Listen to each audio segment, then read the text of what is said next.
good to see you again. It's been so long since you've been here.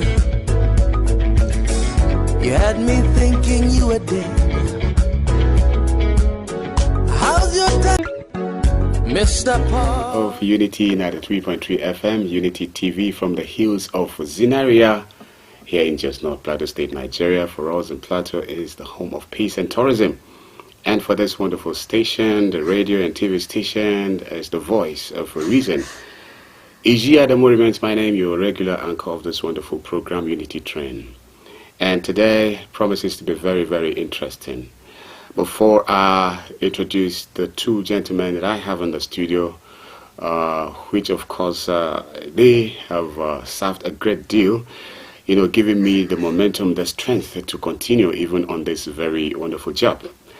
Okay, I would love to remind you, because it's coming later on after my introductions of the guests that I have in the studio, that what about your goals? I will not say so much about that because it's coming full package very soon. Okay, it's April, the second day in the month of April, like I've said, in the year 2024. I want to believe yesterday you were not taking on a ride of April Fool, and you were not one of those who would have taken others on a ride of April Fool. Well, later on, my guest will make a little comment about that if it's a good thing for us to be involved. Well, you probably would have, just had a fun there. Thank you so much for always being there. Without waste of time, it's an abridged version of Unity Training. So we'll be going straight ahead. The first segment, which is the first 30 minutes from 8 to 9, the first 30 minutes is actually when we'll be able to look at issues as we have them trending locally, nationally, and internationally.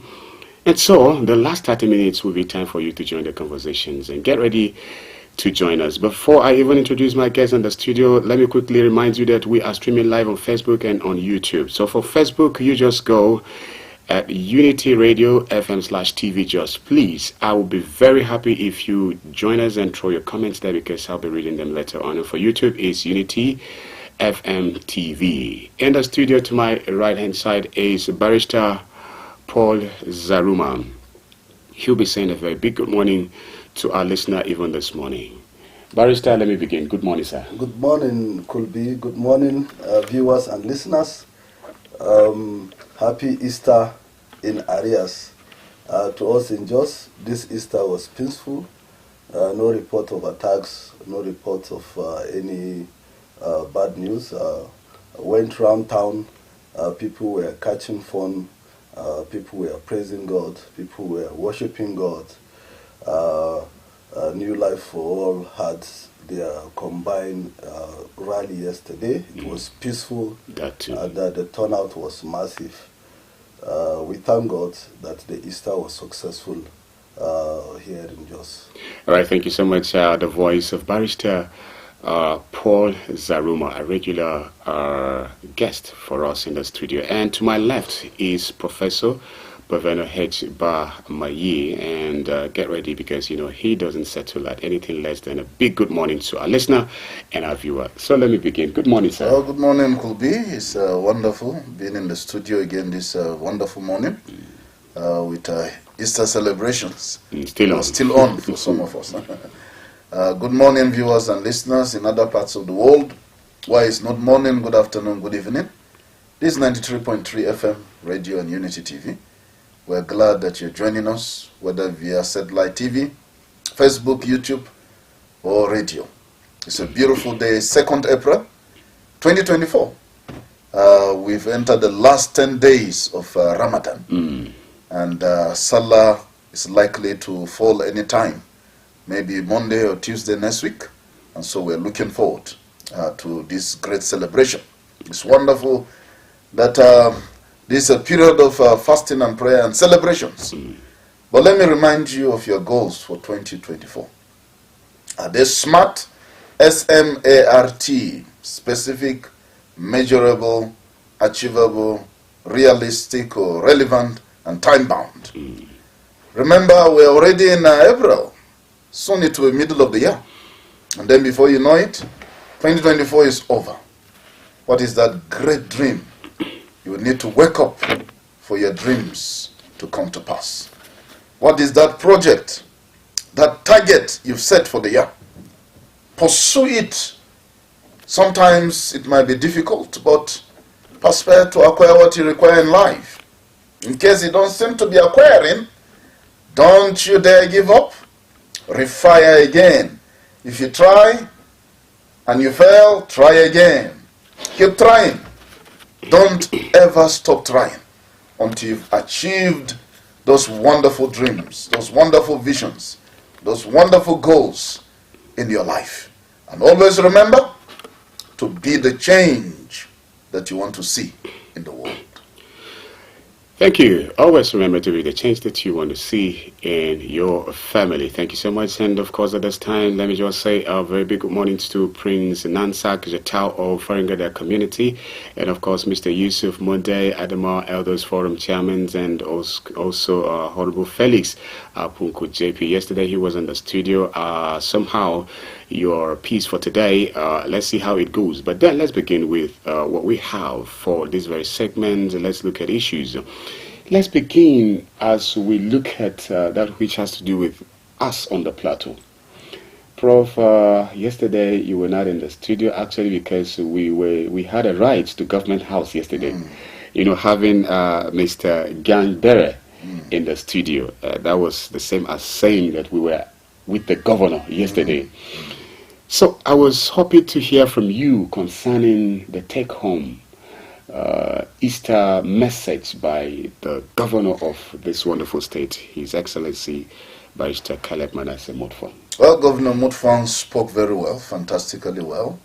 The Easter message was a message of peace, a message of tranquility, a message of hope. Indeed, the governor reminded Christians statewide to at least see that the resurrection power of Christ resonates in every facet and dimension of our lives.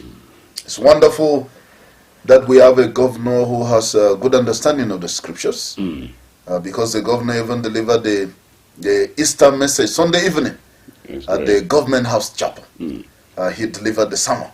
So it's wonderful when you have a governor who is a preacher. And on all sides in this country, we've been blessed with clerics who have occupied political positions.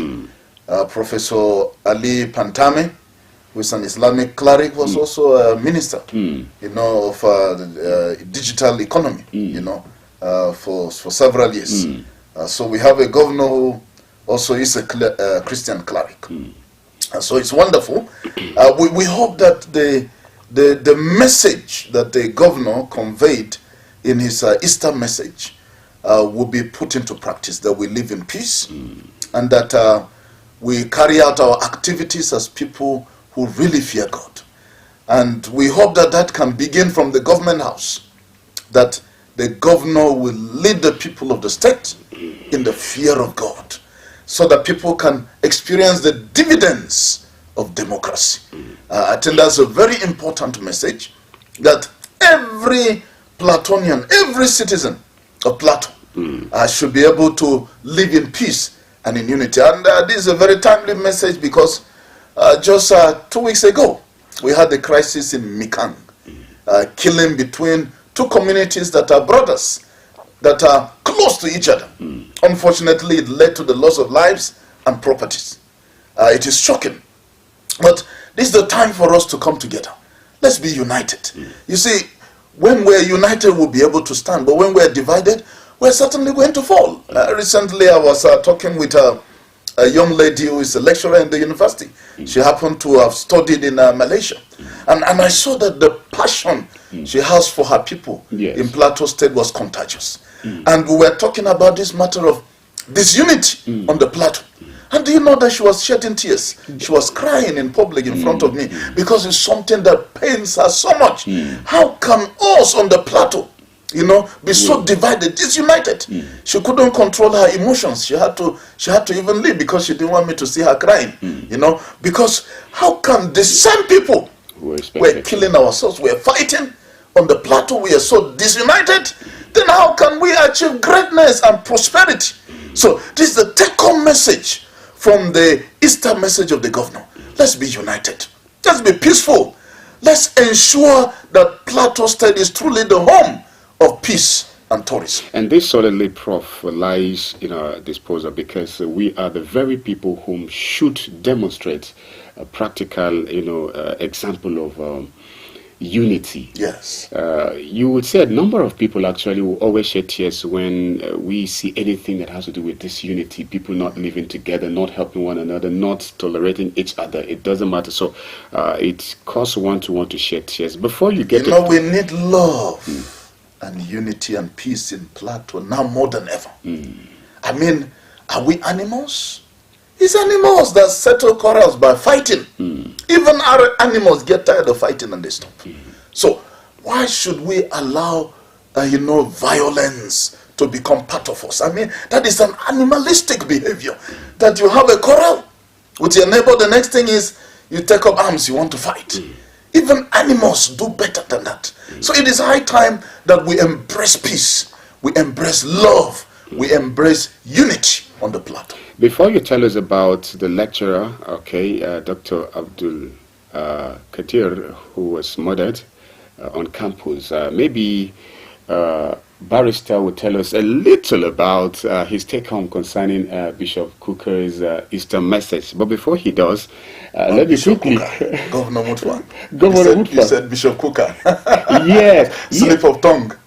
Okay, actually, maybe he has... Yes, it's like, I want to believe he has something to do with Kuka's... all right. Yes, Easter message. Bishop Kuka usually dish out a message every Christmas. Yes, he's used to doing that, actually. Bishop of Sokoto Diocese. Yes. So, many people, both local and international journalists are looking... always wait to hear from... Yes, and then... Even yesterday, Rufai Osheni of Arise TV posted on his X handle, formerly Twitter. Bishop Kuka actually, as usual, gave hearty cheers to Christians all over the world, and then he also celebrated the security approach. All right. Recently, there are high-profile arrests.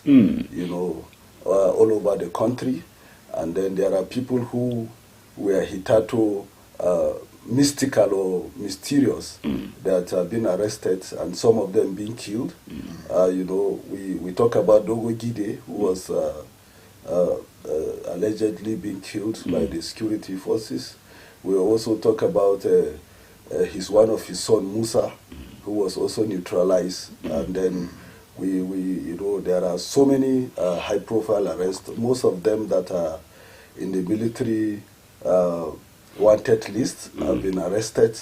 And then also there is a fight broke out on Saturday between the camp of Dogo Gide and that of Ansaru terrorist organization, which led to the death of so many of them. The fight was as a result of a mining field. So Bishop Kuka celebrated all of this. No, not really captured it, but he celebrated that the fact that there is some improvement in some of these arrests. Right. And then he also said that young military officers have demonstrated willingness and also strongly believe that the Nigerian military capability is enough to destroy the bandits and Boko Haram. He said that the only thing that is lacking is the political will. And he challenged those at the top not to withhold their political will. All that the military officers are doing, they are ready to take risk. They are ready to make the sacrifice, all the necessary sacrifice, and they also believe that we have the capability. So he challenged the politicians, the leaders, to ensure they throw the hat. And then he also accused some people that have taken the security as a business, the security issue in Nigeria as a business, to desist from doing that for national interest. And then, the message was wonderful. All right. The message is on and on and on as usual. So we celebrate Matthew Kuka. He is a voice spiritually politically and socially. All right, and that is very true, because at all times, people, once the name is mentioned, and people would always want to stand still just to hear it from Bishop Kuka before they make further comments, and he has been there. One thing I love with him is that he speaks not just for the Christendom, he speaks for, once ever he drops a message is for national interest, and that you can give it to Bishop Kuka. Should we just go to this lecturer and talk about this issue? Prof? Yeah, I think we can make some comments about Dr. Kamar Abdul Kadir. Dr. Kamar Abdul Kadir was killed on Sunday evening, in his office. He seized the opportunity of the Easter holiday to go to his office and clear some work on Sunday evening. And what we know about Dr. Kamar Abdul Kadir is that he's also the faculty exams officer for his faculty. We don't have the details of the exact motive. However, the police have arrested 8 suspects in relation to the killing of Dr. Kamar Abdul Kadir. He was killed in his office. They used knives to stab him. They used a hammer to smash his head, break his spinal cord, and killing him instantly in his office. Somebody who saw the corpse said that his hands were peeled, I think in the process of maybe blocking the knives for the assailants. The assailants must have been too numerous for him to have stood any chance of overcoming this nefarious act. So he died instantly in his office. They also made away with his car that was parked within the premises of the faculty in the university. So it was a vicious, satanic, barbaric, evil, wicked, callous, and heartless killing of a lecturer who has been known to be a man of integrity and a man of character. Now, we don't know the exact motives, but people think that it is related to his work as a faculty exam officer. Probably he has offended some of the students. Probably he has decided to stand his ground. Maybe students who have failed the course remain, they have failed. He's not going to change anything. He's not going to do anything about it. Probably for his stand, for moral integrity, will have costed his life. The police will give us details because they have made some arrests as the investigation goes on. But this is unfortunate, especially happening in the University of Maiduguri. The University of Maiduguri has suffered from Boko Haram attacks in the past. Professor M.U. Mani was killed on the campus in one Boko Haram attack 10 years ago. Professor Murtala Mohammed was also killed by Boko Haram, and many others in the University of Maiduguri. And in fact, more than 26 professors from the University of Maiduguri left the university to various other universities across the country due to Boko Haram activities, ISWAP activities. Some of them are in the University of Abuja. A good number of them are here in the University of Jos. Some of them in the University of Agriculture, Makodi, and now Joseph Sarwan University. Many of them, different other universities across the country. Now, this killing now is not by some terrorists. Well, in a sense, they are terrorists, students, evil students, maybe some cultists, some wicked, satanic, evil, barbaric, students decided to take the life of their own lecturer. This is not the first time lecturers have been killed in Nigeria, in their offices. Last year, Professor Ojole was killed in University of Ife. And in past years, we've had this thing happening again and again. And this is why we need to talk a little bit about the security of lecturers on our campuses. How can a student walk into the office of a lecturer, kill the lecturer, and go scot-free? Because these assailants have escaped. Some suspects have been arrested, but those who carried the car, where are they? They have escaped with the vehicle. This means that we need to reinforce security on our campuses. Enter the campus of the University of Jos. I'm beginning to think a little more about how we can secure the lives of our lecturers. Do you know that you can just bash into the office of any lecturer now in the University of Jos, and anything can happen there, and nobody even knows what is happening? Many of those faculties, they don't even have security men around. The security men are stationed maybe at the gates, maybe at the Senate building and some strategic points. And most of the time, they're even absent-minded. Sometimes I laugh at the security we even have at the gate. They hold a small stick. I said, is this what they will use to protect us? If there is, an outbreak of violence on the campus, are they going to use the stick? One day I entered the University of Jos. The security men admitted to me that there was a little security breach because that some herdsmen came around Naraguta campus, the permanent site, about 2 or 3 years ago. The security men told me with their own mouths that they ran away. And of course, I don't blame them. They cannot face men with AK-47. So they had to escape, with their own lives.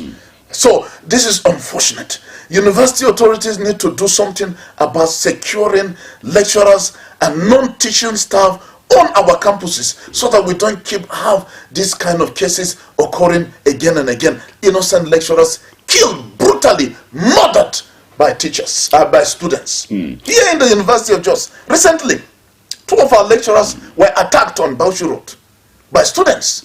Students that said that these lecturers caught them in exam malpractice and said you cannot get away with this misconduct. Now, these lecturers along Bauchi Road were harassed, assaulted. In fact, the keke they were inside was hijacked by students.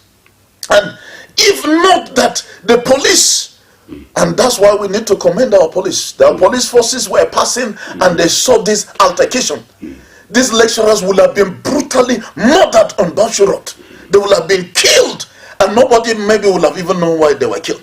The police came timely when they were about to brutally kill these lecturers, maybe set them ablaze, stone them to death, stab them, and the police just appeared on the scene and helped rescue these 2 lecturers. This is what happens when you decide that you are a man of integrity, when you decide that you are going to obey the law, your life may be in danger. And that is why something needs to be done to secure staff and students on our campuses. Away from that, very quickly again, let's see if we can just travel to see how, let's be ahead of the president to go to Senegal. All right, Barrister, except if you have 1 or 2 things on this very issue. Yes. We congratulate the president-elect of Senegal that will be sworn in today. The Nigerian president is bided to be there. We also want to challenge the government to leave the talk. What I mean by leaving the talk, as at the last count, when the president traveled out of the country, the president traveled with a very large entourage. And then as we are telling the citizens to economize, to manage things, our resources should equally be managed. The president, while traveling to Senegal, should check his entourage. They shouldn't travel with a bogus entourage, particularly now that the country is facing a lot of economic challenges. So let them leave the talk by managing the resources of Nigeria. They should be checking the number of entourage that follow them. Unlike the long list of over 50 people traveling to for a ceremony that would add little or nothing to the country's economy.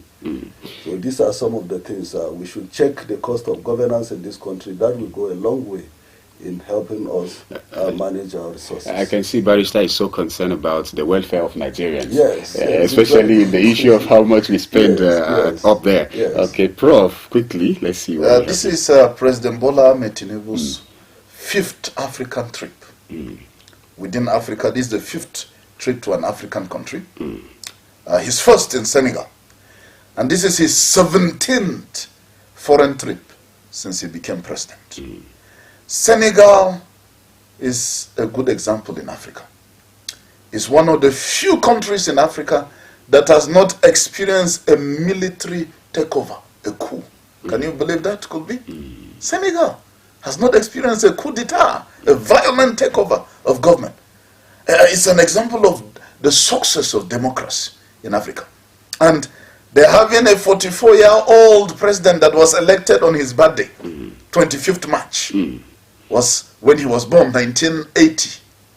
He was born, and on that day he was elected as president of Senegal. It's a celebration, you know, to have a young president. I hope that Nigeria can learn from that, that in this democratic dispensation, let's have a president that is 44 years old. Enough of these 70-year-old, 80-year-old presidents that we've been recycling, you know, since democracy returned back to the country. But again, Senegal is an example of a country where the citizens know their rights. You will remember that it is the protest of the Senegalese people that forced the current president to hold elections, which he had postponed to December. But the people came out on the streets and said these elections must hold. You have no right to postpone the elections. So we need to give it to the Senegalese people. They understand democracy. First of all. So we celebrate the people of Senegal. This is a celebration of the sacrifice of the people of Senegal. Some of them lost their lives in these protests. So we must give it first and foremost. Let's celebrate the Senegalese people, that they are an example of what democracy should be in Africa. And today, as Bassirou Diomaye Faye is inaugurated as the president of Senegal, today, 2nd April 2024, we celebrate with the people of Senegal. And we wish His Excellency Bassirou Diomaye Faye a wonderful tenure in office, and we hope that he would take the Senegalese to the next level of democracy. Very quickly, we have just 2 minutes to go on this. Now, you seem to be very, very interesting in the fact that he's a young president. You know, for us on the plateau, the appearance of Directorate Praise and Public Affairs, Mr. Gangbere, yesterday, he happens to be a very young man. And when I got to see the Commissioner for Information, and I think these are very young people, actually. And do you celebrate the fact that we have more young people in the government of today, for us on the plateau, than we used to have? It's fantastic to have young men like Gangbere, Ashoms, you know, in fact, most of them. You know, I think His Excellency Kale Mutfwang did a fantastic job to have put a lot of young people in strategic positions in the state. We hope that they will justify, you know, the confidence, yes, you know, that has been given to them, you know, on behalf of the people of Plateau. I think so far they seem to be doing well. They're energetic. So far, yes. And they seem to know what they're supposed to do. We hope that they can continue at this pace, and in fact that they can even increase the pace, so that we can have more development in Plateau State. I see that they have a good vision. It's a fantastic vision for the development of the people of Plateau State. My own advice is that I want them to be more holistic, more broad-minded. I want them to work harder and to ensure that the nooks and crannies of Plateau State benefit from this democracy. I mean, they should take development to the grassroots. Let it not be concentrated within the Jos metropolis. Let it reach Mikang, Langtang, North, Shendam. Let it reach Kanke. You know, all the various places. Sometimes we forget the rural areas, and we forget that they're part of Plateau. Development should go to that old man, that old woman in the rural areas where they don't have water, they don't have electricity. Even here in the city, we're battling with problem of water, you know, and electricity. So I want them to, you know, work so hard that every part of Plateau State will experience dividends of democracy. Thank you very much. It's time for us to go on a short break. Prof, thank you. Barrister, thank you. Thank you. Well, speaking for Mr. Commissioner Ashong and also Mr. Gangbere, these are people, of course, I know they have been working in the industry. They were not just picked, you know, to give in, to be compensated for whatever position they are mounting at the moment. They are the right people for these jobs. And so thank you. Stay tuned. We'll go on a short break, listener and viewer. We'll be right back. Mr. Politician, it's good to see you again. It's been so long since you've been here. You had me thinking you were dead. How's your taxpayer mansion? How was your... Get ready to be entertained and inspired by the incredible stories around the globe. Don't miss out on the excitement. Hello at Work is an ultimate TV program that brings to you the interesting stories and daily happenings worldwide. Join us Mondays and Thursdays, 10 a.m. as we dive into the daily happenings and stories. Tune in and stay. Say hello to the world as you bring in your ideas, as it is a perfect blend of entertainment and information. Get ready to stay up to date while being entertained.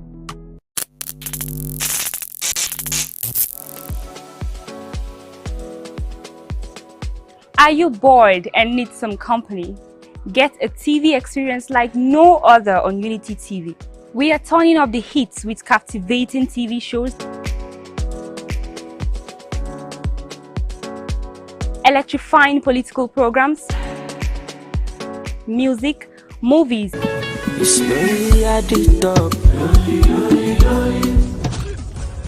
and lots more that will leave you craving. I'm sure you want to know more. Tune in to Unity TV today and let the excitement take over. Mr. Politician, it's good to see you again. For staying tuned with us on Unity 93.3 FM, Unity TV from the hills of ZINARIYA. It's been wonderful in the studio this morning, having get to look at issues as we have them.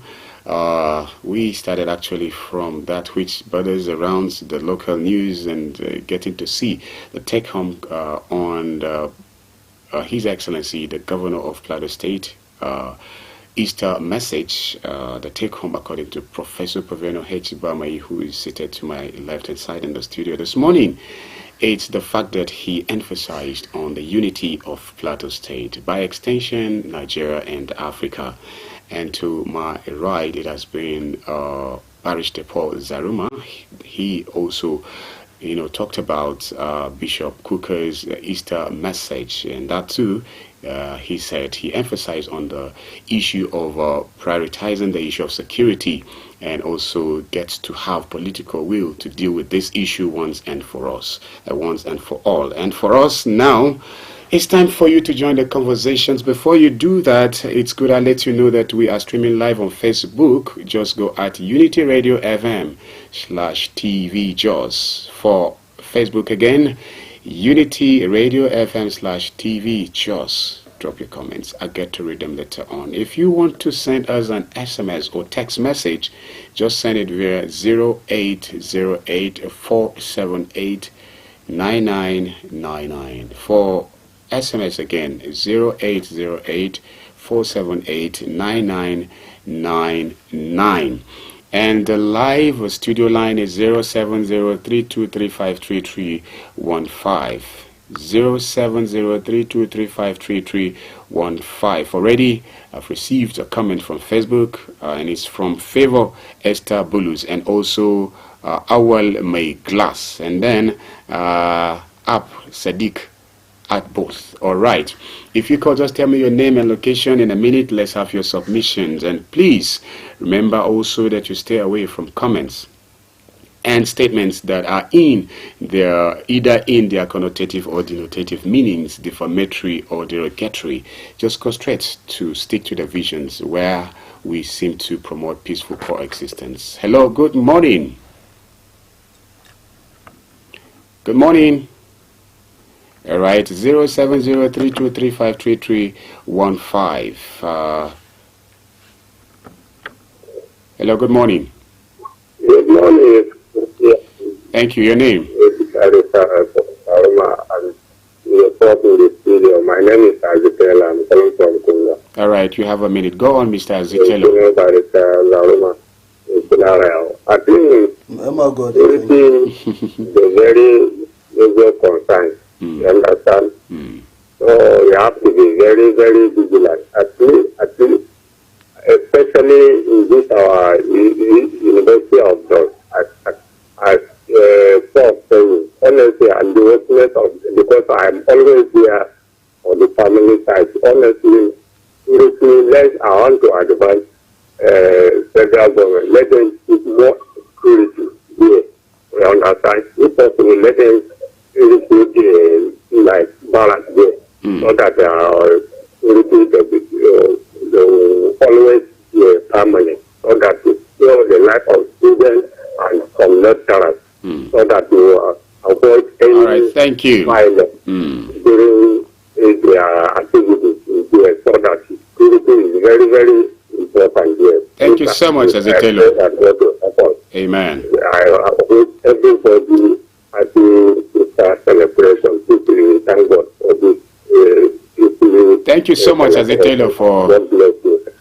Thank you. All right. Favor Esh Bulu say good morning, Kubi.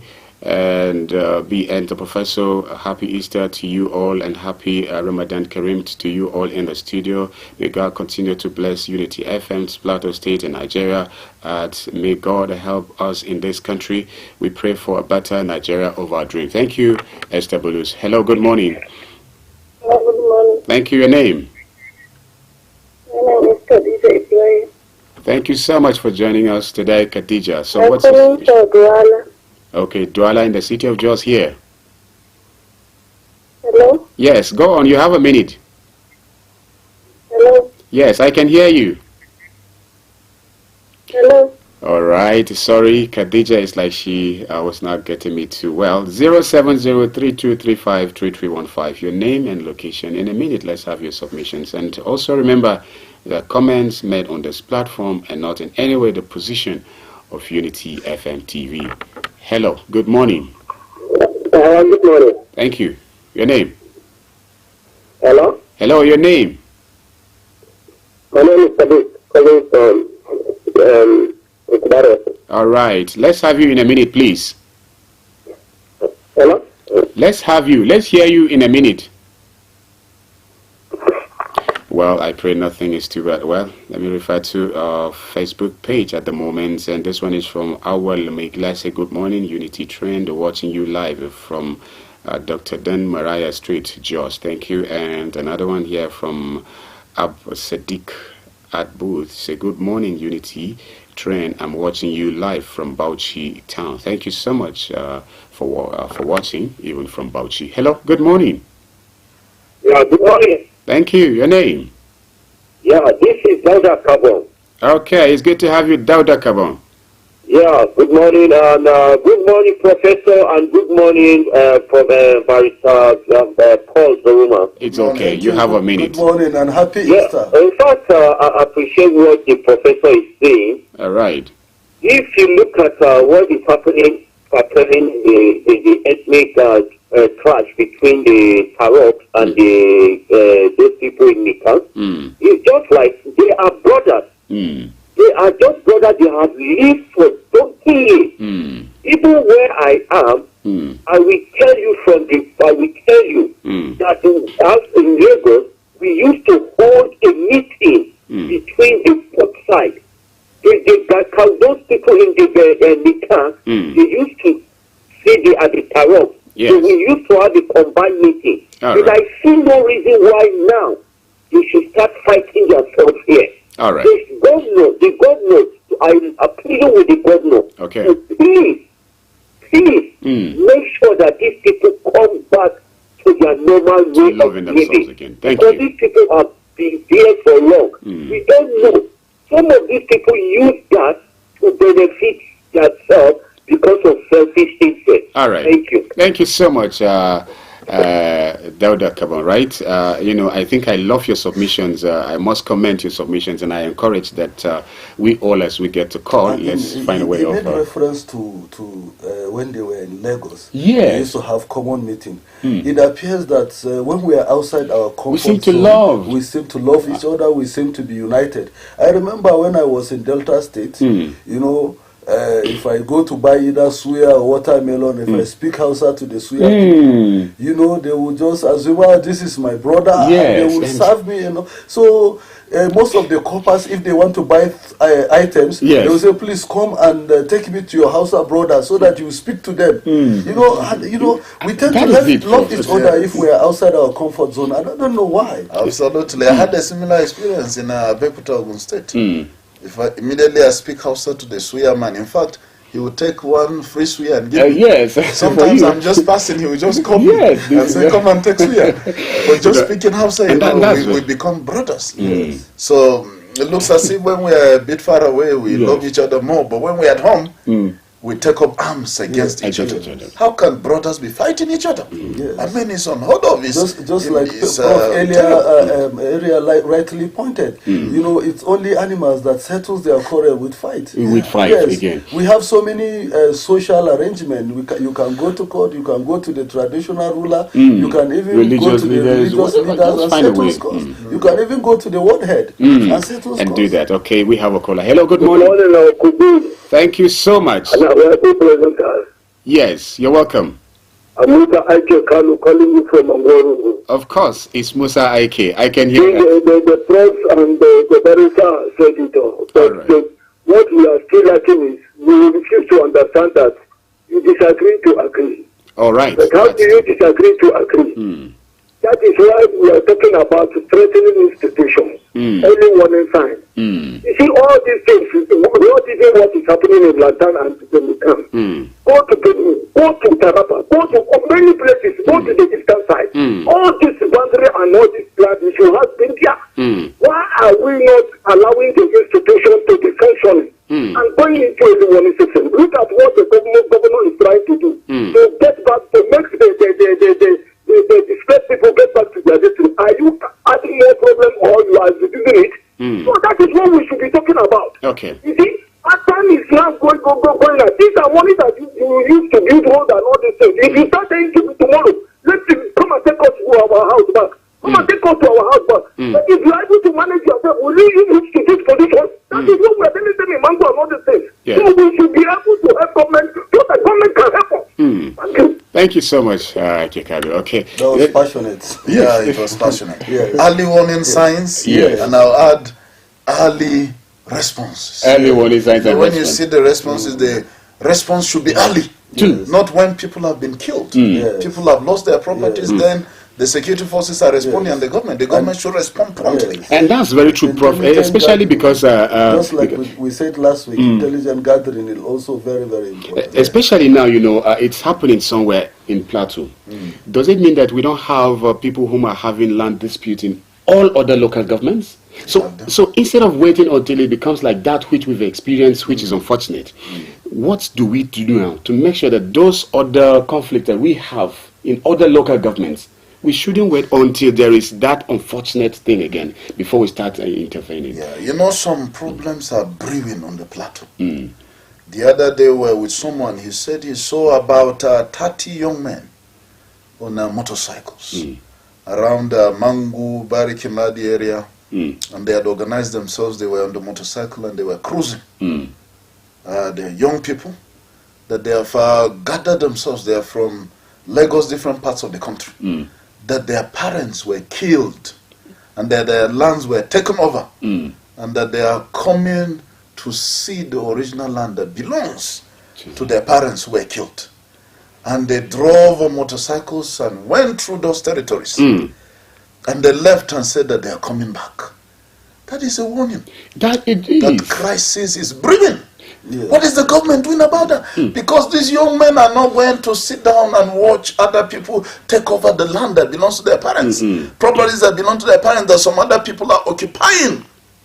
What used to belong to their parents. And some of them that when their parents were killed that they were 12 years old. Yes, some of them were 15. As they were. Now that they're in their 20s. And they said they're coming back to reclaim those lands.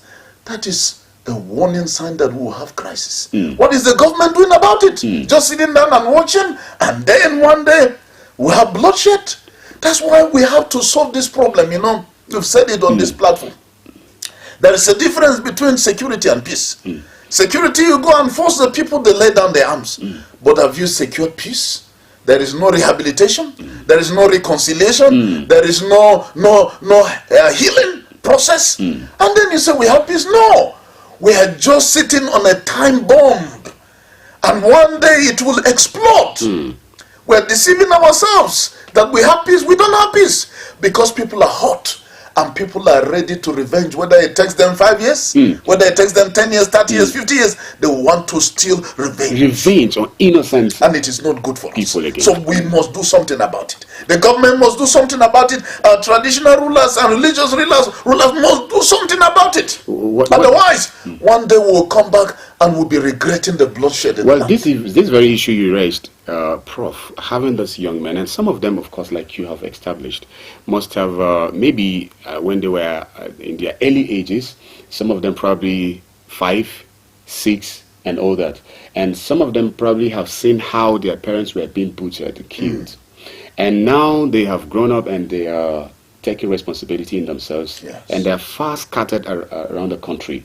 They are hustling and still making good meaning of their lives. And then now they still have the hurts.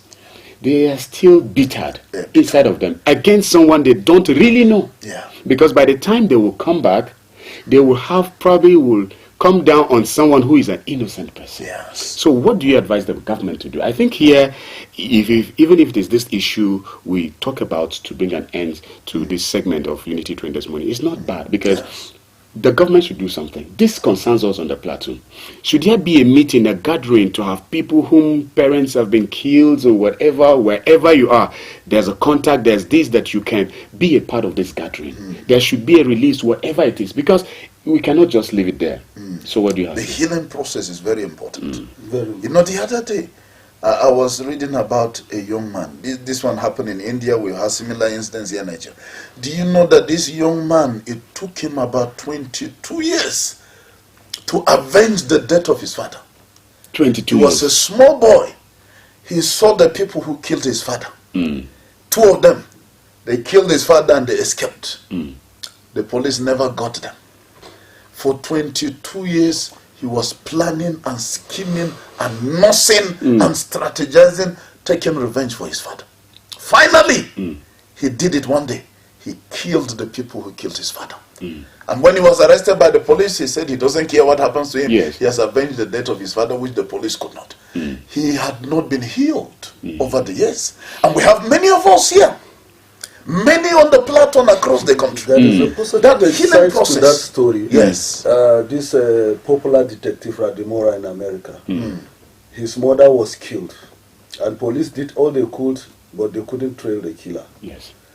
Fortunately, he was not healed just like Prof pointed out, but his healing process was, his vengeance was a positive one.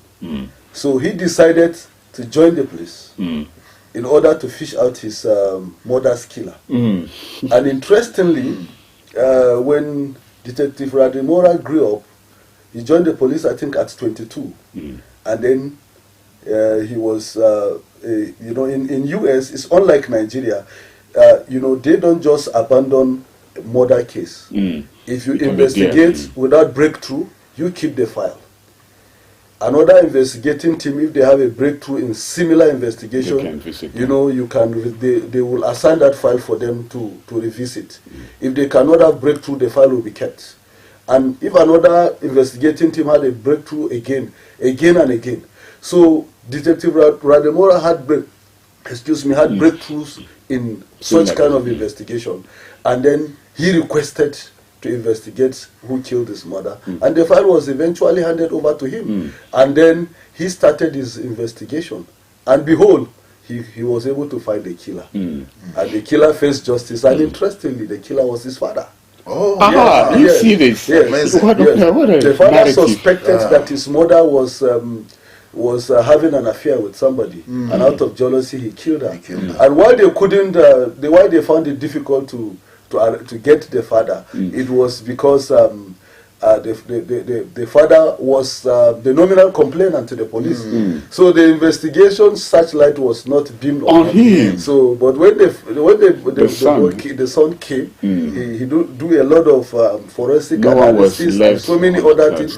Took advantage of modern equipment and was able to arrive that it was the father that killed. This is lovely. So let's talk about healing. This is April 2024. Yes. 20 years ago, there was the Rwandan genocide. In this month of April, all over the world, they are celebrating the genocide memorial of what happened in Rwanda when 800 to 1 million people were killed in cold blood by Hutu militia who killed the ethnic Tutsis and Twas and moderate Hutus. Now, how did Rwanda achieve healing? I have somebody that is like a daughter to me. She's a Rwandan. In fact, maybe one of these days we can call her, maybe over WhatsApp or a normal phone call, and maybe she can tell us one or two things, about the Rwandan genocide. Now, you cannot have healing when you don't admit that wrong was done. And in the Rwandan case, those people who killed, who murdered, who butchered, who did all manner of atrocities, admitted to their crimes and said, yes, I killed your father. Yes, I killed your uncle. Yes, I killed your aunt. Please, I am sorry. Forgive me. Because when people are still nursing grudges in their heart and the perpetrators are saying we did not do anything wrong. In fact, we would have even loved to have done more than we did to you. There cannot be healing. Until there is admission of wrong, until there is forgiveness. If there is no forgiveness, healing will not take place. And if healing doesn't take place, certainly one day we're going to have a situation of revenge. Yes, the people who are victims are going to take revenge. So it is a high time on the plateau. Plateau can set an example for the rest of Nigeria. Yes. Let's bring together these different families. Let's bring together our religious clerics. Let's bring together traditional rulers, stakeholders. Let's sit down at the table of dialogue and say we've shed enough blood. Now, how can we stop this permanently? Now, perpetrators, victims, everybody, please tell us, what do you want us to do? All this while, we've not gotten to the real people. We've been talking to the leaders, traditional rulers, politicians, not and the real people. But that widow, have you spoken to her? She's still that living. orphan. That orphan, have you spoken to the orphan? The orphan is still hot to this day.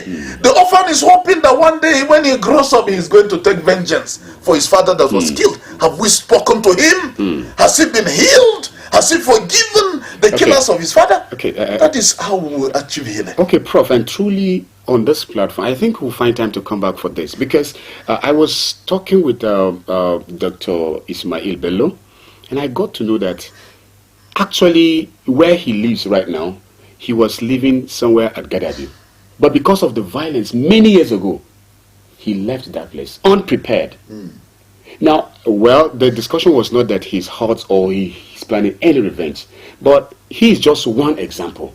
There are people whose properties have been abandoned in some areas because of some certain violence we've experienced in these states. It is still their properties, but they cannot make use of it. That's right. So, how do you feel that, how do you think that just like that, and they will be healed without any process, deliberate process to have them healed, or to still claim their properties? We're sitting on a time bomb on the plateau. Here in Jos, for example, we live segregated settlements. The Christians are staying on one side, Muslims are staying on one side. The traditionalists, I don't know where they stay, maybe anywhere. And they, so it's a segregated kind of life. Do you know that some people called me because they'll be coming to the plateau to stay for some time, and they're asking and saying, can you help us get some people? We don't want to stay in this part of Plateau or this part of Jos. Can they get a house for this on this part? Because of religious reasons. People will choose where to stay where there are more followers of their own religion. They feel safer in those places. But it wasn't like this before. It wasn't like this. We had mixed settlements before. Your neighbor will be a Muslim. The next door neighbor will be a Christian. You have people, and we had this variety of life. What has happened to us now that we are living like apartheid South Africa? That's one of my friends. That the heights are in one place. The black people cannot even enter the restaurant of the white man, that we are living segregated settlements. Until we do something about this, we're going to continue to have problems. Plateau has not yet been healed. All right. We've not received healing yet. That is why we are still having segregated settlements. All right, Prof, I think there's the most we can take. I really want to say thank you for always being in the studio, Professor. Barrister, I apologize. There might not be a time for any of our last comments and parting words today because it's already time. Of course, it's quite unfortunate, but we're looking forward that since discussion of such begins to take the air, I'm sure the government who listens to his people will do something about this. I'm still looking for one Yusuf I used to know. One violence parted us, and I'm not able to see Yusuf up to now. He's a Fulani man. He's been my friend many years ago, like over 15 or 20 years ago. I still would wish to see Yusuf one day. Thank you so much for always being there, our listener and viewer. Of course, this is the most that we can take. I say thank you to the crew who made this possible. Our GSM, Shamsuddin Kabir, DJ Abbas, and engineer Habib Tijani. Tomorrow is going to be another lovely day. We better keep a date with us. Bye. Bye. Mr. Politician, it's good to see you again.